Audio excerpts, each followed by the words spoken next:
Would you give God a clap of praise?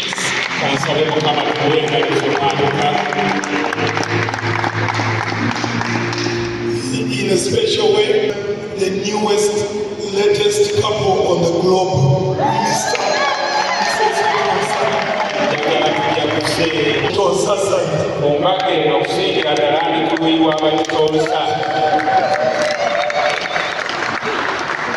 Many years ago, I got to meet the Chitonsa family when I visited for the first time Sweden. And I'll never forget, because the Chitonsa family is a very hospitable family. Very welcoming, very generous, very joyous, very handsome and beautiful.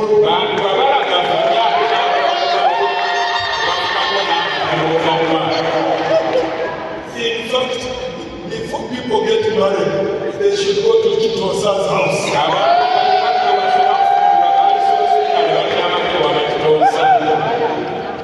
They have all the qualities that make a good home.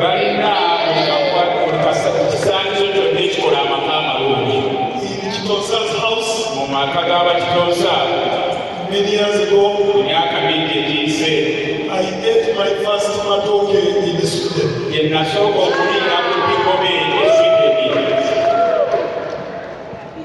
And so I'm connected to the family. I want in a special way to ask Mr. Chitonsa to stand for recognition. We love you.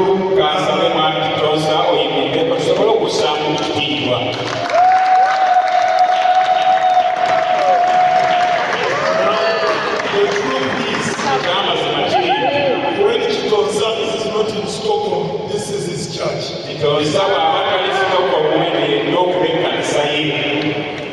Also want to celebrate the family of the Jesus.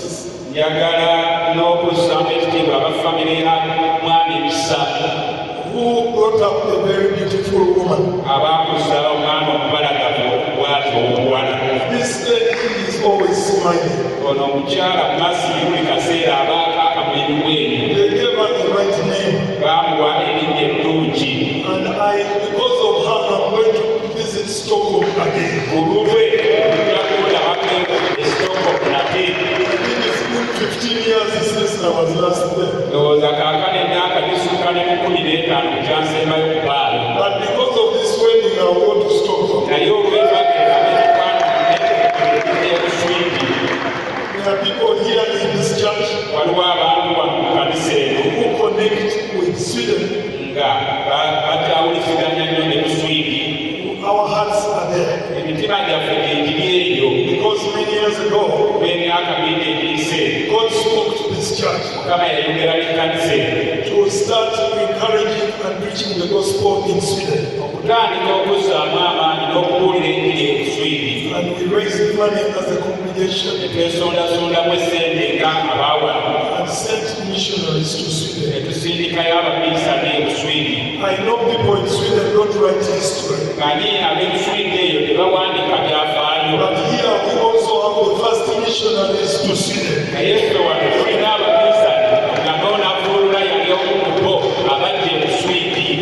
Pastor Beto was part of the team.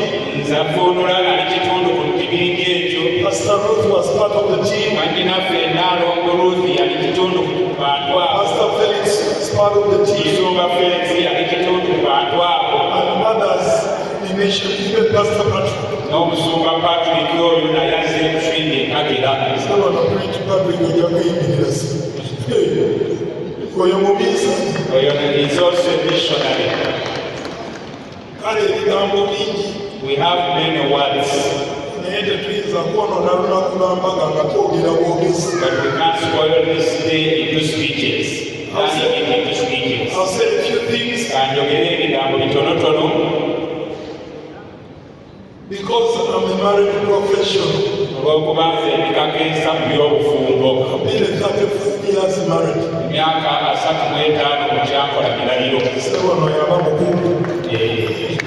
And therefore, how many? 20 years. Therefore, it's 20 years. And he's the one who has trained you. We shall take you through refresher courses every time. We want you to build something that will last.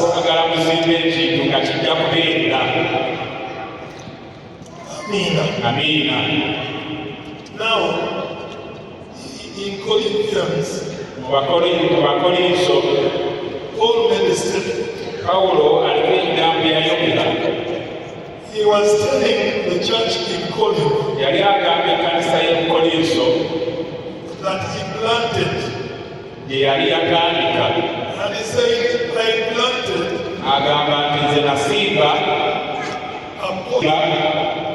Apollos water. God brought growth. Everything in life runs on those principles. The one who initiates, the one who supports the initiator, then God comes in and blesses it. Everything in life requires the visionary, the supporter, then God comes in and he brings growth. Even love, you see those two people there. God will hold accountable my son Brian. Because he's the one counted to have sown the seeds. And he will hold accountable my daughter Mercy. She has to water the seed. When both of them do those things, God will bring growth. So today, we have witnessed the sowing and the initial watering.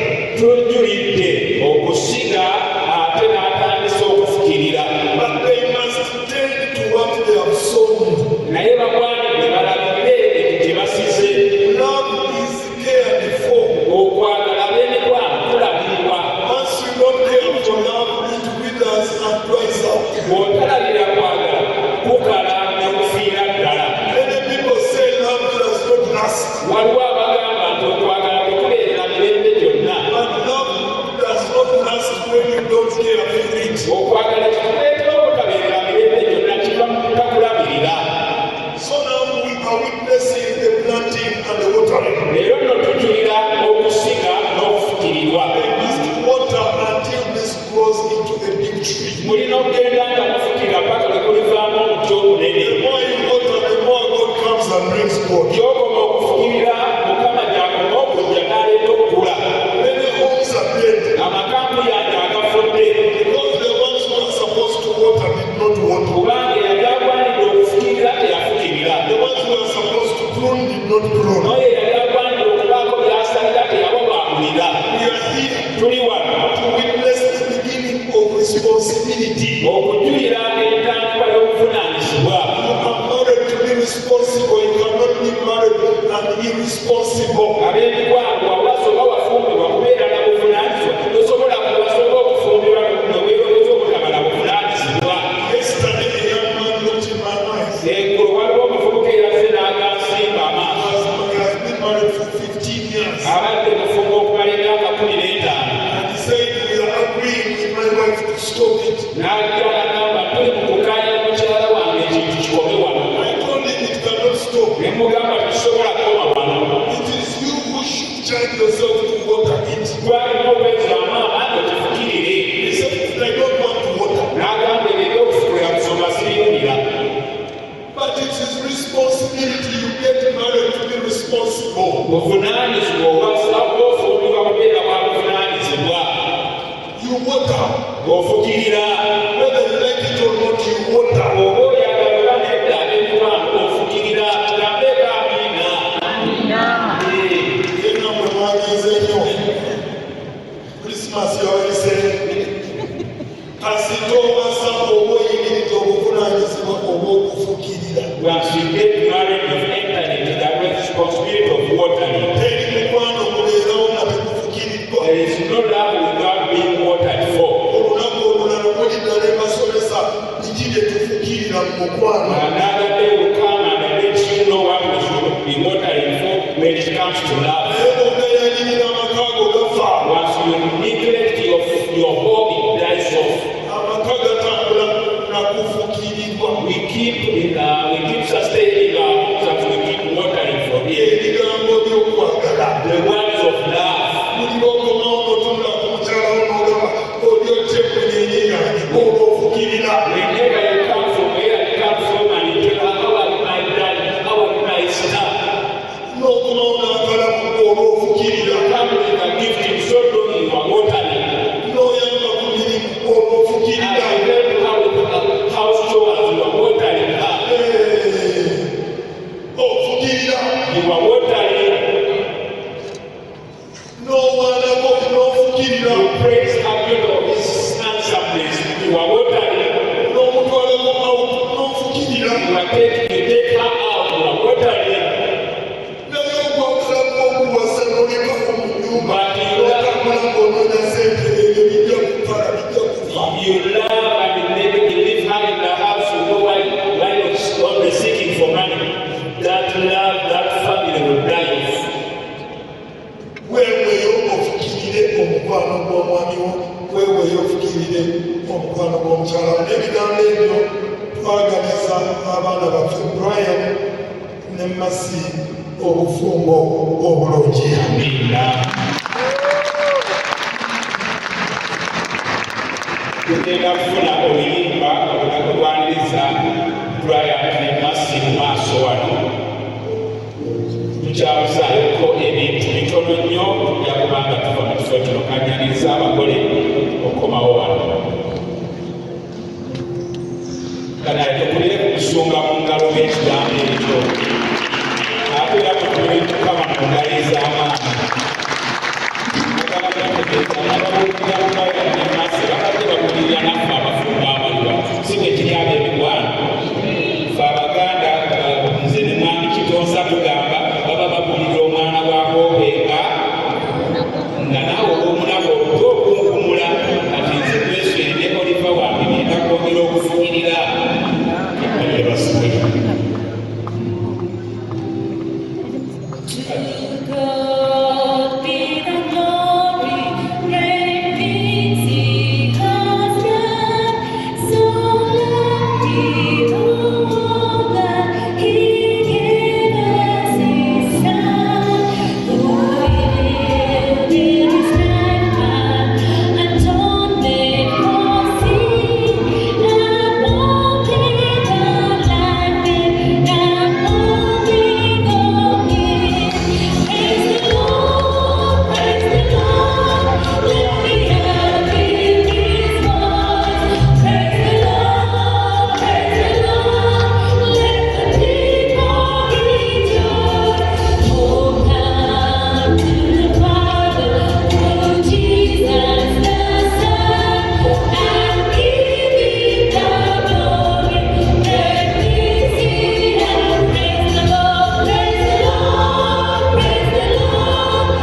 bishop alina omugogo omulala ogumulinza abalala okugattibwa. Bw'oba oli eyo ng'oli musumba, nsaba ojje tubeere mu kifaananyi kino ekisooka, bishop agende then tuddemu ekirala kibadde kiddako. Abakamera mujje. Oba oli musumba buswigi, oba oli musumba ludda wakujje tufune ekifaananyi kino ekisooka. Ane bishop akyaliwo tusobole ey'omuleka ate nabali bamulinza awantu awamu. Abasumba abali eyo mujje tufune ekifaananyi kino.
ez'enjawulo zigenda okuba nga bategeeza. Kiseera kino katufune ab'enganda z'amasi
katufune emikwano gy'abagole bano, emikwano gy'abagole baffe, friends.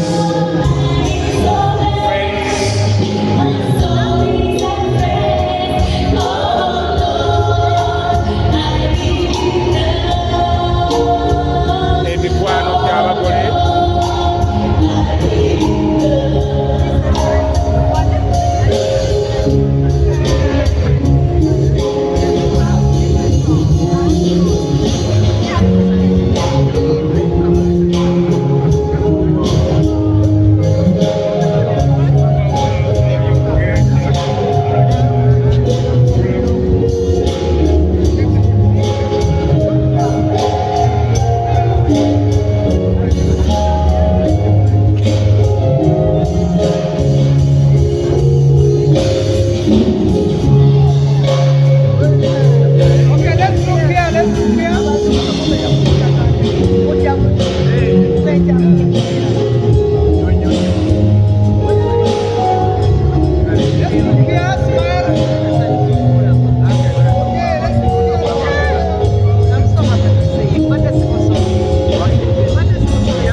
twagala okwebaza abooluganda abaweereza, tubaza ababirizi agenze na buli omwana kukyokoza abawadde bannaffe abeeteekamu etiketi okuva emiswidi newalala yonna gyemwava mukama akibabalire mukama yeebazibwe abawadde yerusu okulaba nga okukolwa mu maaso nekayandula teguwadde nsaba nti mukama owoomusa njagala kusaba nga tuva mu kifo kino naye bwe mala okusaba abaana abatabo ne bajja okukulembera abanna eni abagole bajja okuddako estimani netondaddeko engana abawavuyemuko baddeko abasumba tuddeko naabo olyokoddeko kama yeebasi kansabe tuyimire tusabe kama tukwebaziza nnyo kubanga obyange okulaba ensonga eno ng'ekkuka tusaba nti bwatuyisiza mu kitundu ekisoose ate onootuyisa ne tutiddako tukwebaza olw'embeera y'obudde ennungi tusaba obukungu byonna nebitali kabona bulwali okubeereko sibalekere tubikuddiza mu kristo yesu mukama waffe tusabye mukama abawonya omukisa tegulina buyiniko omukisa gwa mukama gwampadde nkimanyi obadde okimanyi nti osobola okufuna event planner and manager okuteekerateekera omukolo gwo gwonna kati osobola okumufuna nga mulokole obutafuna stress yonna. BGP Events be bantu abatuufu oyagala kekisi ebifaananyi ebirungi ne vidiyo motoka z'abagole mu bika eby'enjawulo jangu tukuyambe tukola decoration ali ku mulembe tulina bridal gowns ne changing wear obutebe tentsi abafumbi abalungi saako PA system ekyuma ekisunsula obulungi ate nga tukulira ne bajeti y'omukolo gwo ejja mu nsawo yo saakuba ashers baffe abali smart abataswaza mukolo gwo n'abogezi b'emikolo abalungi bakatumwa ate nga tusobola n'okufunira reception y'omukolo gwo katoyagala suuti makanzu agatwalibwa ku buko oba gomesi tubikufunira ku bisale ebirungi BGP Events bwetegeka omukolo tukuletera n'abayimbi abasanyusa abagenyi bo saako okukola selection y'ennyimba ezigendera ku mukolo gwo. Essimu 07758681 oba tusange Facebook page yaffe oba Twitter, YouTube ne Instagram. Blessed Charles, Blessed Gospel Promotions, BGP Events. Twewaayo for excellence, flexibility, time, integrity and hard working.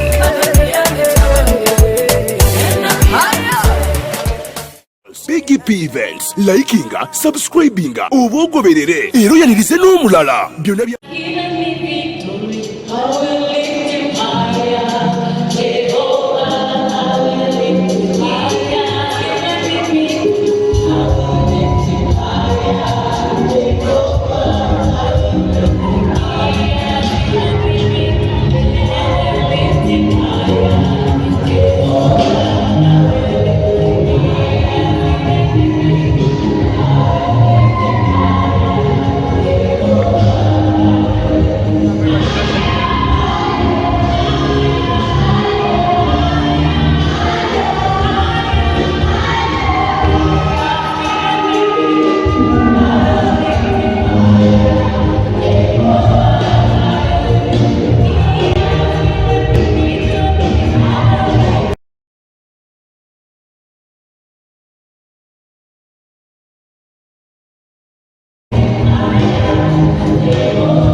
Mic 1, 2, this side.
Abantu bano bonna be mulaba bazze ku mukolo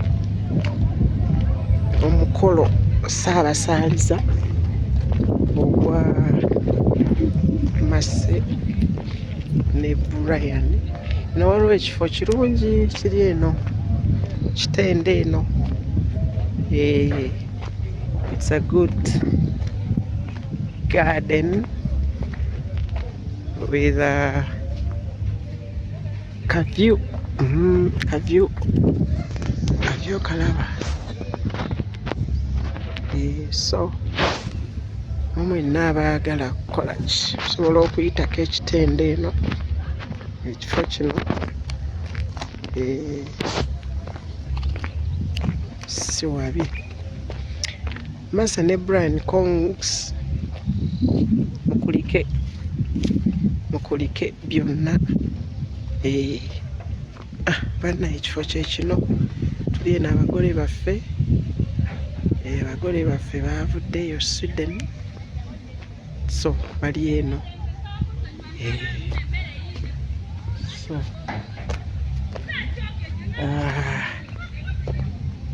abagole baffe eno waliyo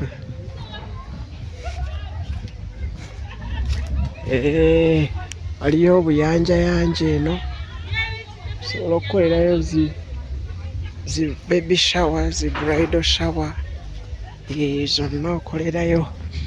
Ekifo kigazi bulungi,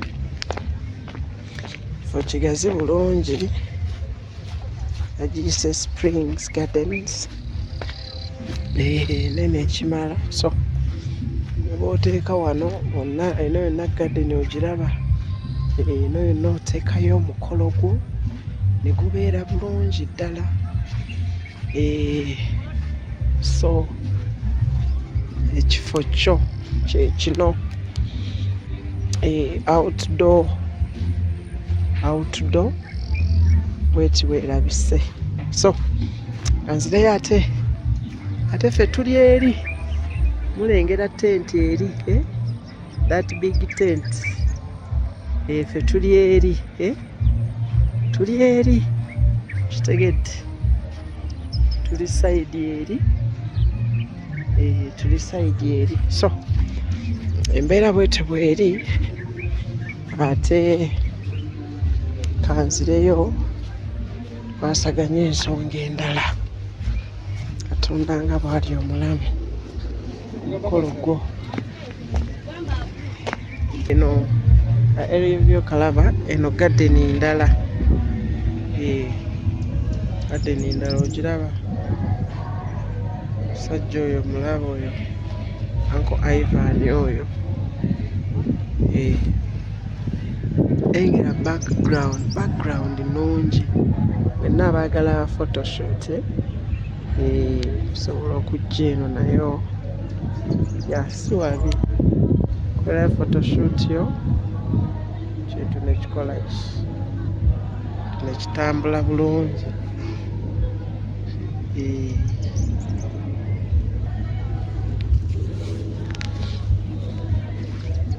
abani okubaamu wano ekifaananyi egabunyiziwa ntaddeko video naye ngipoze aya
No, taken, sandwiched. Come on, give me a smile. There we go.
Obadde okimanyi nti osobola okufuna event planner and manager okuteekerateekera omukolo gwo gwonna kati osobola okumufuna nga mulokole obutafuna stress yonna. BGP Events be bantu abatuufu oyagala kekisi ebifaananyi ebirungi ne vidiyo motoka z'abagole mu bika eby'enjawulo. Jangu tukuyambe tukola decoration ali ku mulembe, tulina bridal gowns ne changing wear, obutebe, tentsi, abafumbi abalungi saako PA system, ekyuma ekisunsula obulungi. Ate nga tukulira ne budget y'omukolo gwo ejja mu nsawo yo saakuba ushers baffe abali smart abataswaza mukolo gwo n'abogezi b'emikolo abalungi bakatumwa ate nga tusobola n'okufunira reception y'omukolo gwo katoyagala suuti makanzu agatwalibwa ku buko oba gomesi tubikufunira ku bisale ebirungi. BGP Events bwetegeka omukolo tukuletera n'abayimbi abasanyusa abagenyi bo saako kukola selection y'ennyimba ezigendera ku mukolo gwo.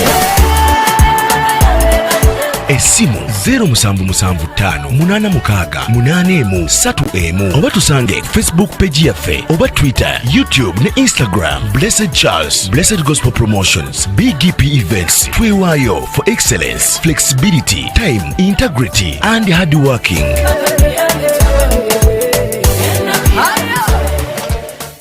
BGP Events, likinga, subscribinga, oba ogoberere era oyanirize n'omulala byonna bya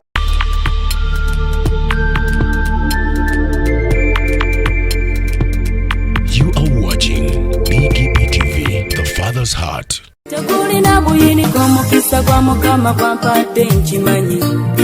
Obadde okimanyi nti osobola okufuna event planner and manager okuteekerateekera omukolo gwo gwonna kati osobola okumufuna nga mulokole obutafuna stress yonna. Kaŋŋaanye si kifuluma. BGP Events be bantu abatuufu oyagala keks ebifaananyi ebirungi ne vidiyo mmotoka z'abagole mu bika eby'enjawulo kyangu tukuyambe tukola decoration ali ku mulembe tulina bridal gowns ne changing wear obutebe tents abafumbi abalungi saako PA system ekyuma ekisunsula obulungi ate nga tukulira ne bajeti y'omukolo gwo ejja mu nsawo yo saakuba ashers baffe abali smart abataswaza mukolo gwo n'abogezi b'emikolo abalungi bakatumwa ate nga tusobola n'okufunira reception y'omukolo gwo kati oyagala suuti makanzu agatwalibwa ku buko oba gomesi tubikufunira ku bisale ebirungi BGP Events bwetegeka omukolo tukuletera n'abayimbi abasanyusa abagenyi bo saako okukola selection y'ennyimba ezigendera ku mukolo gwo.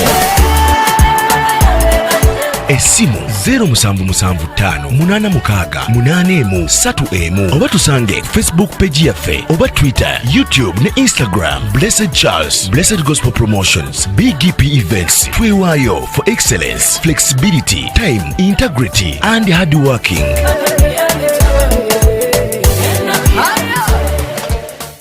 BGP Events, likinga, subscribinga, oba ogoberere era oyanirize n'omulala byonna bya